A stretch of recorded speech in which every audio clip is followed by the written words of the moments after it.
देश के पूर्व प्रधानमंत्री डॉक्टर मनमोहन सिंह, जिन्होंने बीती देर रात दिल्ली के एम्स अस्पताल में 92 साल की उम्र में अपनी अंतिम सांस ली। बता दें कि डॉक्टर मनमोहन सिंह के नाम यूं तो काफी ज्यादा उपलब्धियां हैं, लेकिन कुछ एक उपलब्धियां जिनके बारे में आज आपको बताएंगे। बता दें कि डॉक्टर मनमोहन सिंह जिन्होंने 10 साल तक प्रधानमंत्री के रूप में देश की सेवा की, लेकिन उससे पहले बता दें कि आरबीआई के गवर्नर वो रहे, योजना आयोग के उपाध्यक्ष वो रहे। और इसी के साथ आपको जानकारी दे दें कि डॉक्टर मनमोहन सिंह ने वित्त मंत्रालय की बागडोर भी संभाली थी। डॉक्टर मनमोहन सिंह के नाम यूं तो कई उपलब्धियां हैं, लेकिन बता दें कि वो इकलौते एक ऐसे प्रधानमंत्री थे जिनके हस्ताक्षर भारत के नोटों पर भी थे। इतना ही नहीं, आपको जानकारी दे दें कि उदारीकरण के जरिए वे भारत को आर्थिक संकट से भी बाहर लेकर आए थे और इसका पूरा श्रेय सिर्फ और सिर्फ डॉक्टर मनमोहन सिंह के पास ही जाता है। इसी के साथ बता दें कि वे देश के एकमात्र ऐसे प्रधानमंत्री रही हैं जिनका हस्ताक्षर भारत के नोटों पर रहा। 2005 में डॉक्टर मनमोहन सिंह प्रधानमंत्री के पद पर थे, तब भारत सरकार ने 10 रुपए का एक नया नोट जारी किया था। उस पर मनमोहन सिंह के हस्ताक्षर थे। हालांकि नियमों के अनुसार उस समय नोटों पर भारतीय रिजर्व बैंक के गवर्नर के हस्ताक्षर होते थे, लेकिन 10 रुपए के नोट पर मनमोहन सिंह का हस्ताक्षर एक विशेष बदलाव के तहत किया गया था। डॉक्टर मनमोहन सिंह ने 16 सितंबर 1982 से लेकर 14 जनवरी 1985 तक भारतीय रिजर्व बैंक के गवर्नर का पदभार संभाला था। उस दौरान छपने वाले नोटों पर मनमोहन सिंह के हस्ताक्षर हुआ करते थे। भारत में ये व्यवस्था आज भी है कि करेंसी पर राष्ट्रपति और प्रधानमंत्री की नहीं, बल्कि आरबीआई गवर्नर के साइन होते हैं। पूर्व प्रधानमंत्री डॉक्टर मनमोहन सिंह को देश के आर्थिक उदारीकरण का पुरोधा कहा जाता है। अर्थशास्त्र पर उनकी गहरी पकड़ और रुचि थी। 1991 में नरसिम्हा राव की सरकार में वित्त मंत्री रहते हुए उन्हें देश में लाइसेंस राज खत्म करने का श्रेय जाता है। उनके द्वारा किए गए सुधारों ने भारतीय अर्थव्यवस्था को एक नई राह दिखाई। भारत में आर्थिक सुधारों के जनक मनमोहन सिंह का 92 साल की उम्र में गुरुवार रात को निधन हो गया। पूर्व प्रधानमंत्री के निधन पर केंद्रीय गृह मंत्रालय ने देश भर में 7 दिन के राष्ट्रीय शोक की घोषणा की है। इस दौरान पूरे भारत में राष्ट्रीय ध्वज आधा झुका रहेगा।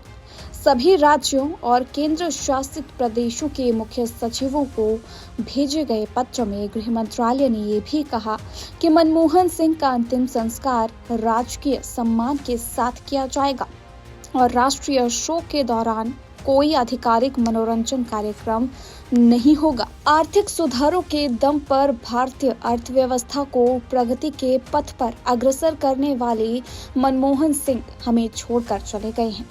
पूर्व वित्त मंत्री और 2 बार प्रधानमंत्री रहे डॉक्टर मनमोहन सिंह का गुरुवार को 92 वर्ष की उम्र में निधन हो गया।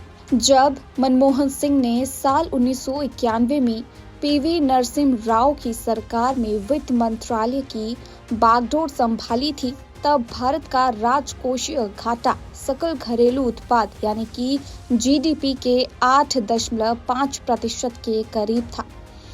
भुगतान संतुलन घाटा बहुत बढ़ा था और चालू खाता घाटा भी जीडीपी के 3.5% के आसपास था।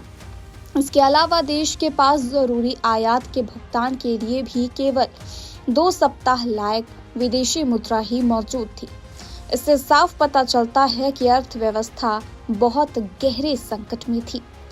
ऐसी परिस्थिति में डॉक्टर मनमोहन सिंह ने केंद्रीय बजट 1991-92 के माध्यम से देश में नए आर्थिक युग की शुरुआत कर दी।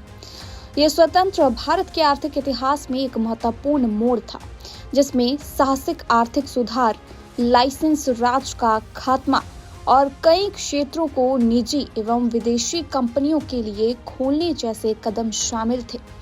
इन सभी उपायों का उद्देश्य अर्थव्यवस्था को पटरी पर लाने का था।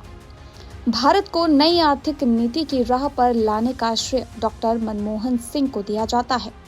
उन्होंने प्रत्यक्ष विदेशी निवेश यानी कि FDI रुपए के अवमूल्यन, करों में कटौती और सार्वजनिक क्षेत्र की कंपनियों के निजीकरण की अनुमति देकर एक नई शुरुआत की। आर्थिक सुधारों की एक व्यापक नीति की शुरुआत में उनकी भूमिका को दुनिया भर में स्वीकार किया जाता है। उनकी नीतियों ने ही भारतीय अर्थव्यवस्था को उदारीकरण, वैश्वीकरण और निजीकरण की दिशा में ले जाने का काम किया। वह 1996 तक वित्त मंत्री के तौर पर आर्थिक सुधारों को अमली जामा पहनाते रहे। मनमोहन सिंह को मई 2004 में देश की सेवा करने का एक और मौका मिला और इस बार वे देश के प्रधानमंत्री बने। अगले 10 वर्षों तक उन्होंने देश की आर्थिक नीतियों और सुधारों को मार्गदर्शन देने का काम किया। उनके कार्यकाल में ही साल 2007 में भारत की आर्थिक वृद्धि दर 9% के उच्चतम स्तर पर पहुंची और दुनिया की दूसरी सबसे तेजी से बढ़ती प्रमुख अर्थव्यवस्था बन गई।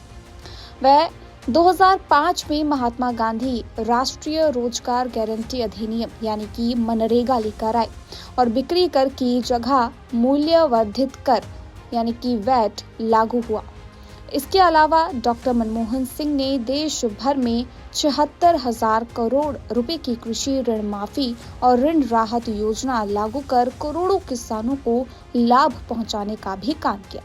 उन्होंने साल 2008 की वैश्विक वित्तीय मंदी के समय भी देश का नेतृत्व किया और मुश्किल स्थिति से निपटने के लिए एक विशाल प्रोत्साहन पैकेज की घोषणा की। उनके कार्यकाल में ही भारतीय विशिष्ट पहचान प्राधिकरण के माध्यम से आधार की शुरुआत हुई थी। इसके अलावा उन्होंने वित्तीय समावेशन को भी बड़े पैमाने पर बढ़ावा दिया और प्रधानमंत्री के तौर पर उनके कार्यकाल के दौरान देश भर में बैंक शाखाएं खोली गई। भोजन का अधिकार और बच्चों को मुफ्त व अनिवार्य शिक्षा का अधिकार अधिनियम जैसे अन्य सुधार भी उनके कार्यकाल में हुए। तो ये थे वो तमाम फैसले जिनके लिए डॉक्टर मनमोहन सिंह को हमेशा याद रखा जाएगा।